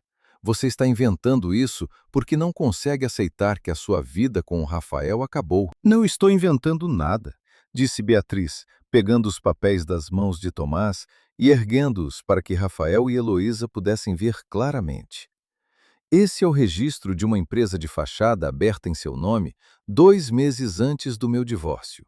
E essa é a transferência bancária que ela fez para o estúdio Prisma Steel, o mesmo estúdio que editou as fotos usadas para provar uma traição que nunca aconteceu. O salão inteiro parecia ter parado de respirar. Os convidados próximos, esticando o pescoço para tentar enxergar os documentos, enquanto Heloísa, com as mãos trêmulas, arrancou os papéis das mãos de Beatriz e começou a examiná-los com uma atenção que rapidamente se transformou em horror crescente. «Camila, o que é isso?» perguntou Heloísa, a voz baixa, mas carregada de uma fúria fria que Beatriz nunca tinha ouvido antes vindo da sogra. Camila abriu a boca para responder, mas nenhuma palavra saiu. E foi nesse silêncio revelador que Rafael, ainda processando tudo que acabara de ouvir e ver, finalmente pegou os documentos das mãos da própria mãe, os olhos correndo rapidamente pelas linhas do registro empresarial e da transferência bancária. Essa assinatura, disse ele apontando para a rubrica no recibo, a voz baixa e perigosamente controlada. É do Danilo. Eu reconheceria essa letra em qualquer lugar. Ele assina assim desde que trabalhava comigo nos relatórios trimestrais. Rafael, escuta, eu posso explicar tudo isso, disse Camila, dando um passo em direção a ele. A máscara de indignação finalmente rachando para revelar o pânico genuíno por trás dela. Mas Rafael recuou, o rosto transformado numa expressão que Beatriz nunca tinha visto nele antes. Uma mistura de nojo, traição e uma raiva profunda e silenciosa. Explica então, disse ele, a voz baixa, mas cortante, como vidro quebrado. Explica, por que você pagou para alguém falsificar provas contra a mãe da minha filha? Explica por que eu passei 3 anos acreditando que a mulher que eu amava tinha me traído, quando na verdade fui eu quem te deixei destruir a vida dela sem questionar nada. Camila olhou ao redor, percebendo que dezenas de convidados importantes, incluindo membros do conselho e doadores influentes da fundação, assistiam a cada palavra daquele confronto com uma atenção voraz. E algo em seus olhos mudou, o desespero, dando lugar a uma frieza calculista, que Beatriz reconheceu como o verdadeiro rosto que a mulher escondia havia anos. Vocês não têm prova nenhuma de que fui eu quem orquestrou isso, disse Camila, a voz agora firme e ameaçadora.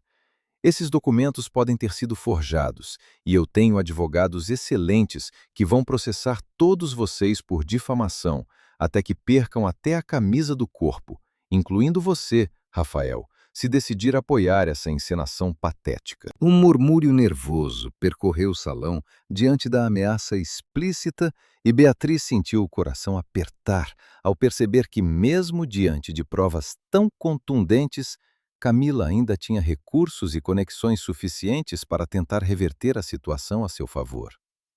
Foi então que Sofia, que tinha acompanhado o pai ao evento e assistir a tudo paralisada perto de uma das mesas, deu um passo à frente, a voz trêmula, mas decidida, ecoando pelo salão, de repente silencioso. Eu ouvi você e o Danilo conversando no ano passado, Camila, na cozinha da nossa casa. Vocês achavam que eu tinha ido dormir, mas eu ouvi você dizer que tinha sido a melhor decisão da sua vida, tirar a minha mãe do caminho. O rosto de Camila perdeu toda a cor diante do testemunho inesperado da própria enteada, e pela primeira vez, desde que Beatriz a conhecia, ela pareceu genuinamente sem palavras. O controle que sempre exibira em público, finalmente escapando por completo entre os dedos. Heloísa, ainda segurando os documentos com as mãos trêmulas, virou-se para o segurança mais próximo e ordenou com uma autoridade fria que ninguém ousaria contestar. Chame a segurança do hotel e impeça que essa mulher saia do salão até que a polícia chegue para registrar uma ocorrência formal. Camila deu um passo para trás, os olhos disparando entre as saídas do salão como um animal encurralado, avaliando as rotas de fuga, e então, sem aviso, virou-se e começou a correr em direção à saída lateral, derrubando uma bandeja de taças de champanhe no caminho. O som de vidro quebrando, ecoando pelo salão em choque. Rafael saiu correndo atrás dela, junto com 2 seguranças do hotel, enquanto o salão inteiro explodia em murmúrios chocados e alguns convidados começavam a filmar a cena com os celulares, capturando o caos que se instalara em segundos num evento que deveria ter sido uma celebração tranquila. Ele alcançou Camila no estacionamento lateral exatamente quando ela abria a porta de um carro que aparentemente já a esperava. O motorista com o motor ligado, como se tudo tivesse sido planejado com antecedência. Uma possibilidade que fez o estômago de Rafael se revirar de raiva. "Camila, para!" gritou ele, segurando a porta do carro antes que ela conseguisse fechá-la completamente. "Isso só vai piorar as coisas se você fugir agora. Todo mundo vai assumir que é culpada e vai ser porque é. Eu já sou culpada aos olhos de todo mundo lá dentro. Rafael, fugir ou ficar não muda mais nada", respondeu Camila, a voz agora despida de qualquer doçura calculada, revelando uma dureza fria que ele nunca tinha visto por trás da máscara cuidadosamente construída ao longo de 3 anos. "Você não faz ideia do que eu fiz por essa família, do que eu suportei. E agora vocês querem me jogar aos lobos por causa de uma mulher que nunca soube aproveitar o que tinha?" Rafael sentiu o sangue ferver diante daquelas palavras, a confirmação implícita de tudo o que Beatriz tinha acabado de provar, e apertou ainda mais a porta do carro, impedindo que ela fechasse. "Você destruiu a vida da minha filha por 3 anos, Camila. Isso não tem justificativa nenhuma. Não importa o que você tenha suportado ou deixado de suportar." Foi nesse momento que um dos seguranças do hotel finalmente alcançou os 2, mas Camila, aproveitando a distração momentânea de Rafael, empurrou a porta com força suficiente para libertá-la do aperto dele, gritando algo em código para o motorista antes que o carro arrancasse em disparada pela saída do estacionamento, os pneus cantando no asfalto molhado pela garoa fina que começava a cair sobre a cidade. Rafael ficou parado ali, o coração ainda disparado, observando as luzes traseiras do carro desaparecerem na avenida, sentindo uma frustração amarga por não ter conseguido detê-la a tempo. Consciente de que agora, com recursos financeiros consideráveis e provável ajuda de advogados bem pagos, Camila podia desaparecer por tempo suficiente para complicar qualquer processo legal que a família tentasse abrir contra ela. Enquanto isso, do outro lado da cidade, Danilo recebia em seu celular uma mensagem curta e desesperada de Camila, avisando que tudo tinha sido descoberto e que ele precisava sumir com qualquer documento que ainda ligasse os dois à fraude antes que a polícia batesse à sua porta. Ele largou o copo de uísque que segurava o vidro se espatifando no chão do próprio apartamento e correu até o pequeno escritório doméstico onde guardava, por excesso de cautela nunca usada até então, uma pasta física com cópias de documentos que jamais confiara inteiramente à nuvem ou a qualquer sistema digital rastreável. Com as mãos tremendo, começou a alimentar a trituradora de papel que raramente usava, os dentes da máquina engolindo folha após folha de comprovantes, contratos informais e anotações que juntos formavam um mapa completo da fraude arquitetada 3 anos antes. Beatriz ficou parada no centro daquele turbilhão, sentindo as pernas fraquejarem agora que a adrenalina começava a ceder espaço para o peso real do que tinha acabado de acontecer. E foi Sofia quem correu até ela primeiro, abraçando-a com força, as duas tremendo juntas em meio ao caos ao redor. "Você conseguiu, mãe", sussurrou Sofia contra o ombro dela, a voz embargada de lágrimas. "Você finalmente conseguiu provar a verdade." Mas a vitória, Beatriz sabia, ainda estava longe de completa, porque Camila tinha escapado pela saída lateral antes que a segurança conseguisse detê-la, levando consigo a possibilidade real de destruir provas restantes ou fugir do país antes que qualquer processo formal pudesse ser aberto contra ela e Danilo. O verdadeiro executor material da fraude sequer tinha sido mencionado publicamente, ainda continuando livre e provavelmente já avisado do que acontecera no salão através de alguma mensagem desesperada. Heloísa se aproximou de Beatriz, o rosto ainda pálido de choque, e disse numa voz que misturava vergonha e uma gratidão relutante: "Eu devo desculpas, Beatriz. Desculpas que não vão apagar 3 anos, mas que eu preciso dizer mesmo assim, porque essa família falhou terrivelmente com você." Beatriz assentiu, incapaz de encontrar palavras imediatas, sentindo o peso de tudo finalmente desabando sobre ela, agora que a adrenalina da confrontação começava a esvair. Poucos minutos depois, um homem de terno escuro, que Beatriz não reconheceu, se aproximou apressado de Heloísa, apresentando-se rapidamente como o gestor de crise contratado pela família para situações exatamente como aquela, e começou a listar num tom profissional quase frio os passos que precisavam ser tomados imediatamente. Impedir a circulação dos vídeos gravados por convidados, preparar uma nota oficial e, sobretudo, localizar Camila antes que ela desse qualquer entrevista por conta própria, tentando reverter a narrativa a seu favor. Heloísa ouviu tudo com o rosto tenso, assentindo mecanicamente, e Beatriz percebeu com um misto de alívio e inquietação que a engrenagem da família Andrade já se movia para conter os danos. Uma máquina bem treinada que ela mesma tinha sentido esmagá-la anos atrás e que agora, pela primeira vez, trabalhava a seu favor. Rafael voltou ao salão poucos minutos depois, o paletó molhado pela garoa fina, o rosto ainda contraído de frustração por não ter conseguido deter Camila a tempo. Encontrou Beatriz parada perto da coluna onde tudo tinha começado aquela noite.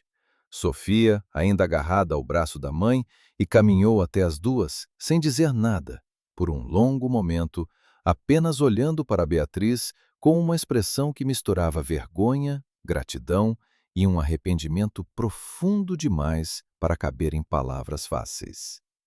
"Ela fugiu", disse ele finalmente, a voz rouca. O motorista já tinha o carro esperando. Isso significa que ela sabia que podia ser desmascarada a qualquer momento e já tinha um plano de fuga pronto. Beatriz sentiu o estômago apertar diante da notícia, percebendo que a vitória daquela noite ainda estava longe de significar o fim do perigo. E o Danilo? Perguntou Beatriz, lembrando do nome que Bruno tinha mencionado do homem que aparecia nos documentos como o executor material da fraude. Rafael balançou a cabeça, tirando o celular do bolso para tentar ligar para o primo de Camila, mas a chamada caiu direto na caixa postal. Um sinal ruim que fez os três trocarem olhares preocupados.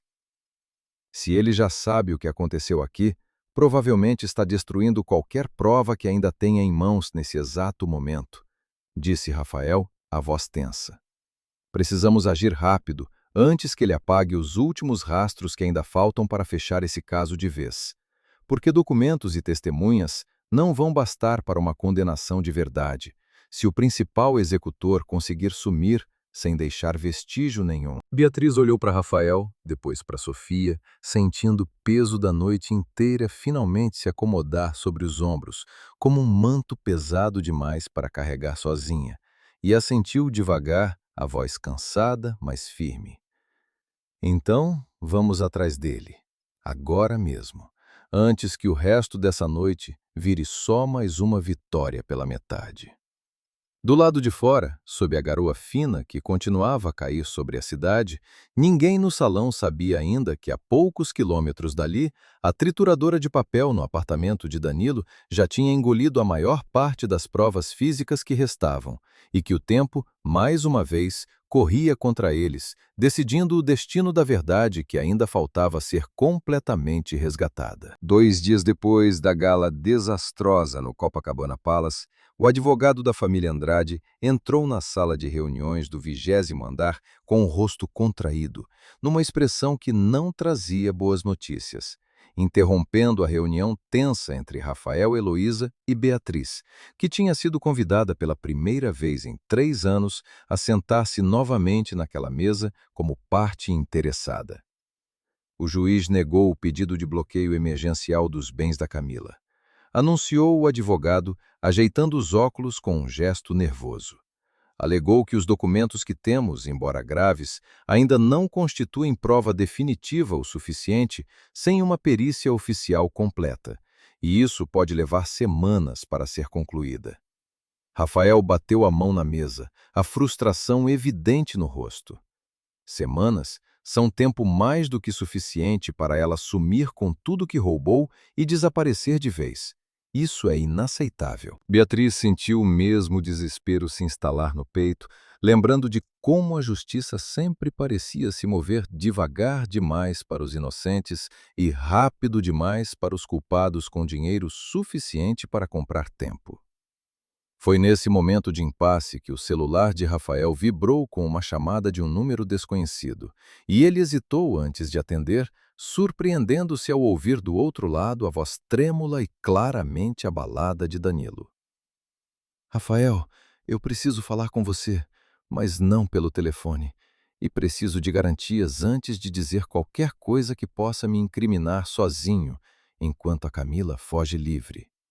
Disse Danilo, a voz carregada de um pânico que contrastava completamente com a arrogância que exibira dias antes na cobertura da prima. Combinaram um encontro discreto num estacionamento vazio perto do Ibirapuera, longe de câmeras e olhares curiosos. E quando Rafael e Beatriz chegaram, encontraram Danilo já esperando dentro do próprio carro, as mãos tremendo visivelmente sobre o volante. Ela me deixou para trás, disse ele assim que os dois se aproximaram, a voz quebrada por uma mistura de raiva e medo.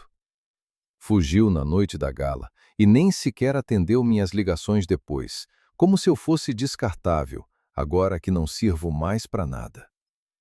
Beatriz observou o homem diante dela, tentando reconciliar a imagem do executor calculista descrito por Bruno com aquele homem visivelmente apavorado, e percebeu que o medo, mais do que qualquer consciência tardia, era o que realmente o movia agora. Eu posso testemunhar tudo, cada detalhe, cada transferência, cada instrução que ela me deu, continuou Danilo.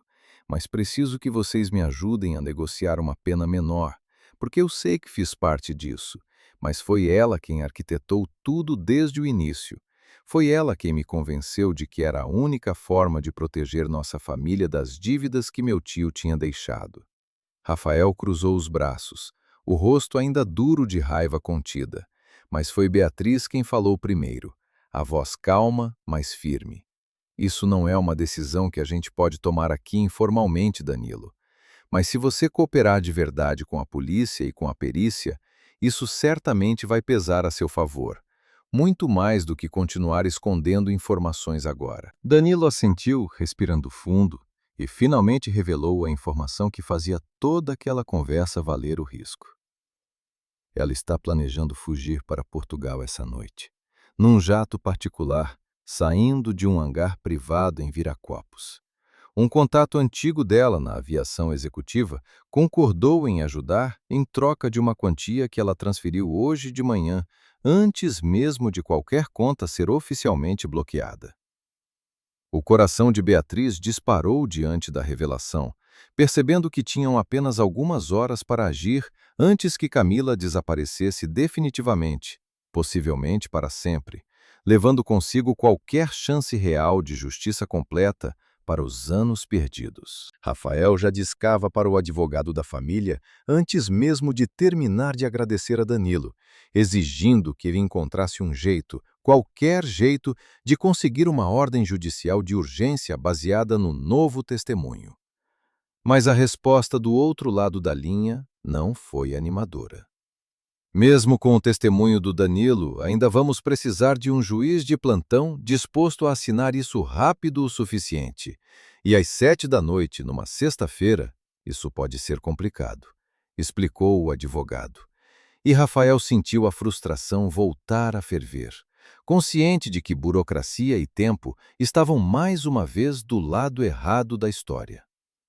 Foi Heloísa, ao ser informada por telefone, quem finalmente ofereceu uma solução, lembrando que conhecia pessoalmente um desembargador que devia um favor antigo à família, um favor que ela jamais tinha cobrado até aquele exato momento. Enquanto o advogado corria atrás da ordem judicial, Beatriz, Rafael e Danilo seguiram direto para Viracopos, o carro cortando a rodovia na velocidade máxima permitida, enquanto o sol começava a se pôr no horizonte, tingindo o céu de laranja sobre os canaviais que margeavam a estrada. Danilo, ainda nervoso, mas agora mais colaborativo, ligou para o próprio contato na aviação executiva, sob pretexto de confirmar detalhes, conseguindo descobrir o horário exato previsto para a decolagem, marcado para as 21 horas, deixando apenas uma margem apertada de tempo para chegarem antes que fosse tarde demais. Beatriz sentia o coração bater descompassado, alternando entre esperança e um medo profundo de que, depois de tudo, Camila ainda conseguisse escapar por uma fresta que ninguém tinha previsto. Chegaram ao hangar privado pouco depois das 20 horas, mas foram barrados no portão de acesso por um segurança que exigia a autorização formal para liberar a entrada, informando secamente que não podia deixar ninguém passar sem documentação apropriada, independentemente de quem alegassem ser ou conhecer. Rafael tentou argumentar, mostrando identidade e citando o próprio nome da família Andrade. Mas o segurança, treinado para não se impressionar com nomes importantes, manteve a posição, dizendo que só liberaria passagem mediante ordem judicial ou autorização direta do proprietário do hangar. Foi um momento de pura frustração, o tempo escoando enquanto o relógio se aproximava perigosamente da hora marcada para a decolagem.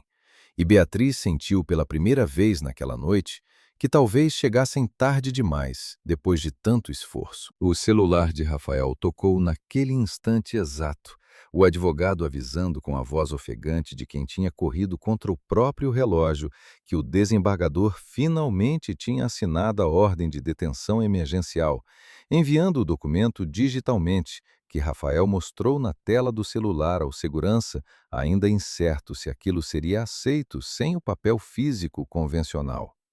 O segurança hesitou, examinando o documento na tela com desconfiança, até que uma ligação de seu próprio superior, alertado pela polícia que já tinha sido notificada pelo desembargador, confirmou a validade da ordem e autorizou a passagem imediata.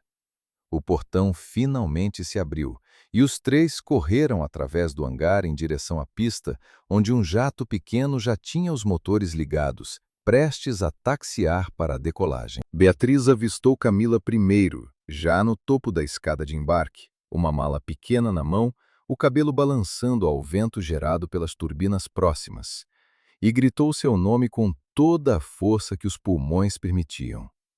Camila! Para agora é tarde demais para fugir!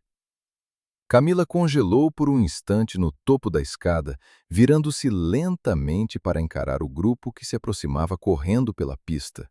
E por uma fração de segundo, Beatriz viu nos olhos dela algo genuíno. Não a máscara calculada de sempre, mas um pânico puro e desesperado de quem percebe finalmente que todas as saídas tinham se fechado ao mesmo tempo. "Vocês não têm autoridade para me impedir aqui", gritou Camila, ainda tentando manter algum controle sobre a própria voz. "Esse hangar é propriedade privada. Vocês estão invadindo." Rafael parou a poucos metros da escada, a voz cortando o barulho das turbinas com uma autoridade fria que Beatriz nunca tinha visto nele antes. "Nós temos uma ordem judicial assinada há menos de 20 minutos, Camila. E o Danilo já contou tudo. Cada transferência, cada instrução, cada detalhe de como vocês dois destruíram 3 anos da minha vida e da vida da Sofia por dinheiro e ambição." Ao ouvir o nome do primo, Camila procurou pelo grupo com os olhos, encontrando Danilo escondido atrás de Rafael, e o rosto dela se contorceu numa expressão de traição pura, como se aquela deslealdade doesse mais do que qualquer acusação vinda de Beatriz ou Rafael. "Você prometeu que a gente ia sair dessa juntos!" gritou Camila para o primo, a voz rachando de raiva. "E agora está aí me entregando para salvar sua própria pele, seu covarde!" Danilo baixou os olhos, incapaz de encarar a prima diretamente. Mas não recuou, respondendo com uma firmeza nova que parecia ter nascido apenas naquela noite de desespero. "Você me deixou para trás primeiro, Camila. Foi você quem decidiu fugir sozinha. E eu não vou pagar sozinho pelo que a gente fez juntos, enquanto você desaparece confortavelmente em Portugal com o dinheiro que sobrou." As palavras pareceram atingir Camila como um soco físico, e ela deu um passo para trás na escada, quase perdendo o equilíbrio. Os olhos disparando entre os rostos ao redor, procurando desesperadamente alguma saída, que já não existia mais. Foi nesse momento que 2 viaturas da polícia entraram pelo hangar, luzes azuis piscando contra as paredes metálicas, respondendo ao chamado que o advogado tinha providenciado junto com a ordem judicial. E Camila, vendo os policiais se aproximarem, tentou um último gesto desesperado, correndo em direção à porta do jato, como se pudesse ainda escapar antes que fosse tarde demais. O piloto, no entanto, já alertado pela confusão na pista e temendo se envolver em qualquer problema legal maior, recusou-se a decolar sem autorização confirmada, deixando Camila presa entre a escada e a cabine, encurralada de vez, sem nenhuma rota de fuga restante.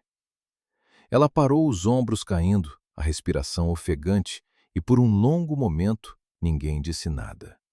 O silêncio pesado, apenas cortado pelo zumbido das turbinas sendo desligadas aos poucos. Um policial subiu a escada e informou a Camila seus direitos, algemando-a com um procedimento frio e mecânico que contrastava brutalmente com toda a elegância calculada que ela sempre projetara em público, e enquanto era conduzida escada abaixo, ela lançou um último olhar na direção de Rafael, a voz agora reduzida a um sussurro amargo.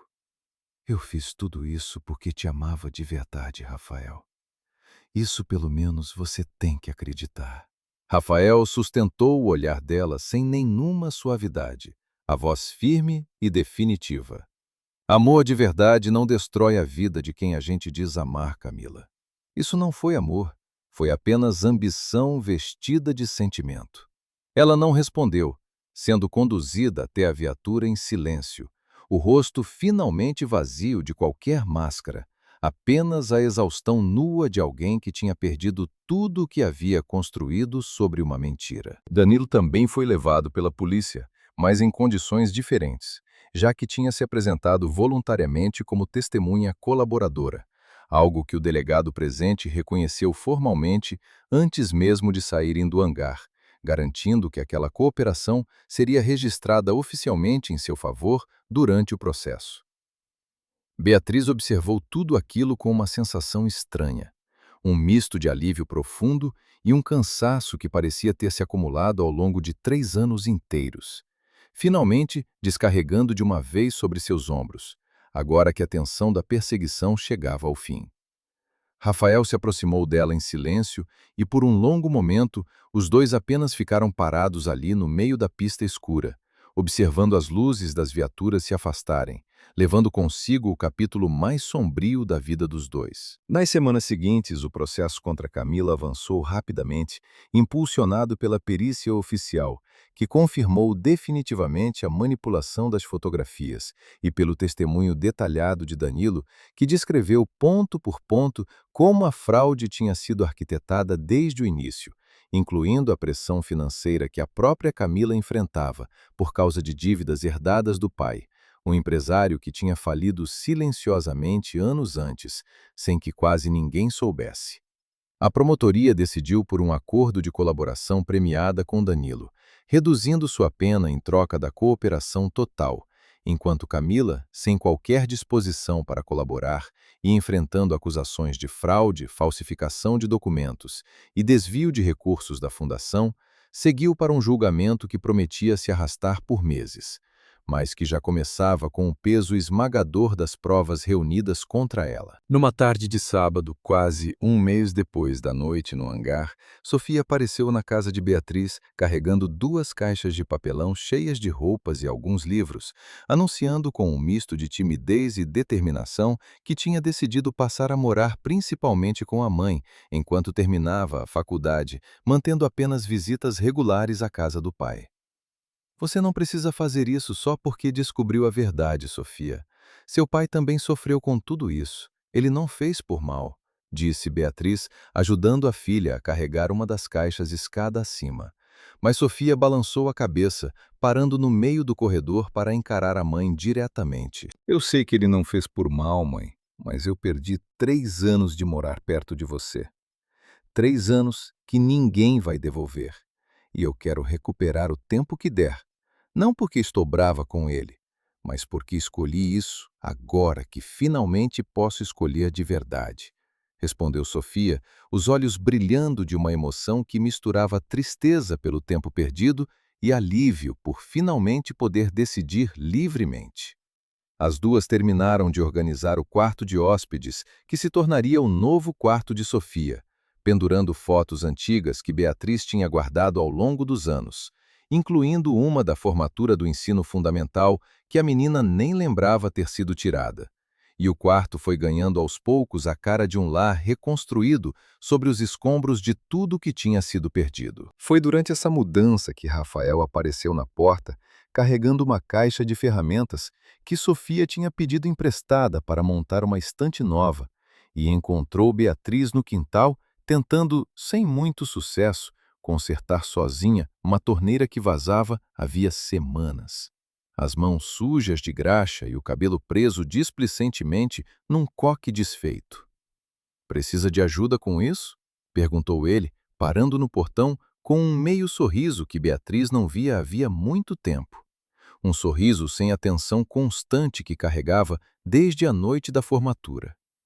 Eu consigo sozinha, respondeu Beatriz, apesar da própria torneira escolher exatamente aquele momento para espirrar um jato de água que a acertou em cheio no rosto, arrancando dela uma risada surpresa que ela mesma não esperava. Rafael riu também um som genuíno que parecia aliviar algo pesado no peito dele e se aproximou sem perguntar de novo, ajoelhando-se ao lado dela para examinar o problema.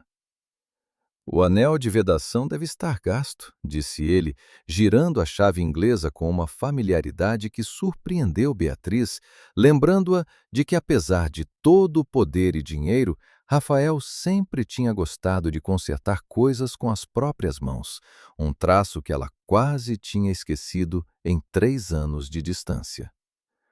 Trabalharam juntos em silêncio por alguns minutos, passando ferramentas um para o outro com uma coordenação que parecia nunca ter se perdido completamente, até que a torneira finalmente parou de vazar e os dois ficaram sentados no chão do quintal, encostados na parede, exaustos e satisfeitos com a pequena vitória doméstica. Eu tenho pensado muito nos últimos dias, disse Rafael, quebrando o silêncio confortável que se instalara entre eles, os olhos fixos no jardim mal cuidado à frente. Sobre o quê? Perguntou Beatriz, limpando as mãos num pano velho, o coração batendo um pouco mais rápido, apesar de tentar manter a calma. Sobre como eu passei 3 anos construindo uma vida sobre uma mentira, sem nunca parar para questionar de verdade, porque era mais fácil acreditar no que me contaram do que confiar na pessoa que eu realmente conhecia, respondeu ele, virando-se para encará-la diretamente.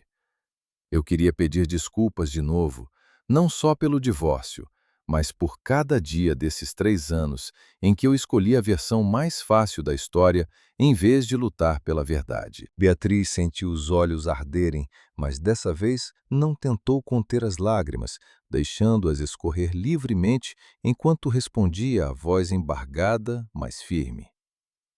Eu também cometi erros, Rafael. Fugi em vez de lutar. Escolhi o silêncio para proteger a Sofia, quando talvez devesse ter gritado a verdade mais alto desde o início. Rafael estendeu a mão hesitante, tocando de leve o rosto molhado dela, limpando uma lágrima com o polegar, num gesto que carregava mais ternura do que qualquer palavra conseguiria. Eu não estou pedindo para voltarmos a ser o que éramos antes. Isso seria ingênuo demais, depois de tudo. Disse ele, a voz baixa. Mas eu gostaria de tentar conhecer essa nova versão de você, devagar, sem pressa. Se você deixar. Beatriz olhou para ele por um longo momento, sentindo o peso de 3 anos de dor e uma esperança cautelosa disputando o espaço dentro do peito. E, finalmente, sorriu um sorriso pequeno, mas verdadeiro. Devagar, parece mesmo um bom começo de verdade. Sinceramente, respondeu ela, e quando Rafael se inclinou lentamente, dando a ela tempo de sobra para recuar se quisesse, Beatriz não recuou, permitindo que os lábios dele encontrassem os dela num beijo suave, hesitante no início, mas que foi ganhando confiança conforme nenhum dos dois se afastava. Quando finalmente se separaram, testas ainda coladas, Rafael sussurrou com um traço de humor que ela não ouvia dele havia anos. Isso conta como o primeiro passo devagar? Ou eu já estraguei tudo? Beatriz riu um som leve que pareceu iluminar todo o quintal ao redor deles e respondeu. Conta como um bom primeiro passo, mas ainda tem uma torneira na cozinha que também está vazando. Então, se você realmente quer provar que mudou, tem trabalho pela frente. 6 meses depois, o julgamento de Camila Duarte chegou ao fim numa manhã fria de inverno paulistano, com o tribunal lotado de jornalistas atraídos pela repercussão que o caso tinha ganhado desde que os primeiros vídeos da gala vazaram nas redes sociais, transformando a história numa espécie de escândalo público que ninguém na alta sociedade de São Paulo conseguia parar de comentar. A juíza leu a sentença num tom neutro e profissional, condenando Camila a 8 anos de prisão por fraude, falsificação de documentos e apropriação indevida de recursos da fundação. Uma pena que, segundo os advogados envolvidos, refletia tanto a gravidade dos crimes quanto a ausência total de arrependimento demonstrada ao longo de todo o processo. Beatriz, sentada ao lado de Rafael na plateia do tribunal, sentiu um alívio profundo ao ouvir a sentença. Não exatamente alegria, mas uma sensação de peso finalmente aliviado, depois de tantos anos carregando uma injustiça que ninguém acreditava existir. Marina, que tinha arriscado tanto ao quebrar o silêncio depois de 3 anos calada, foi convidada por Beatriz para retornar a Andrade Participações assim que a nova diretoria assumisse. Dessa vez, num cargo de confiança direta. E aceitou emocionada, dizendo que finalmente sentia que podia trabalhar em paz, sem carregar aquele segredo pesado nos ombros. Bruno, o antigo estagiário do estúdio Prisma, Steel, recebeu da família Andrade uma bolsa integral para terminar os estudos em fotografia numa faculdade renomada. Um gesto que Beatriz insistiu pessoalmente para que fosse feito, lembrando a todos que sem a coragem daquele rapaz assustado, nenhuma das provas teria vindo à tona a tempo. Tomás, o perito que ajudara a decifrar os primeiros indícios, passou a prestar consultoria fixa para o departamento jurídico da Fundação, formalizando uma parceria que começara de forma improvisada, numa sala pequena cheia de monitores e cabos. Danilo, por sua vez, recebeu uma pena consideravelmente menor, graças ao acordo de colaboração premiada, cumprindo 2 anos em regime semiaberto e sendo obrigado a devolver integralmente os valores que tinha recebido pela participação na fraude, além de ficar proibido de ocupar qualquer cargo em empresas ligadas a fundações ou instituições financeiras pelos próximos 10 anos. Ele nunca mais procurou contato com nenhum membro da família Andrade depois do julgamento, e Rafael, apesar de tudo, sentia uma estranha mistura de raiva residual e uma pontada de compreensão pelo primo, que tinha sido ele também uma peça manipulada dentro de um jogo maior que Camila arquitetara sozinha desde o início. A Fundação Andrade passou por uma reestruturação completa nos meses seguintes, com Beatriz sendo convidada e aceitando, depois de muita reflexão, a retornar como diretora financeira, dessa vez com autonomia total e um assento garantido no conselho, uma posição que ela jamais teria imaginado recuperar, quando saiu da empresa 3 anos antes, carregando apenas acusações e vergonha imerecida.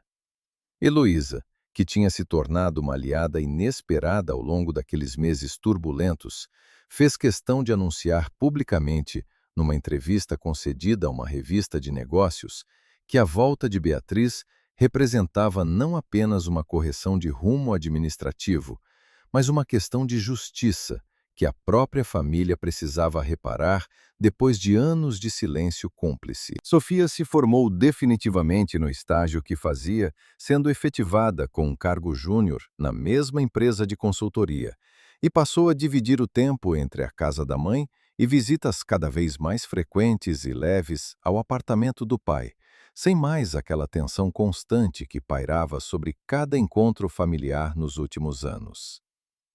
Numa tarde de domingo, os 3 se reuniram para um almoço simples na casa de Beatriz, o primeiro desse tipo em mais de 3 anos.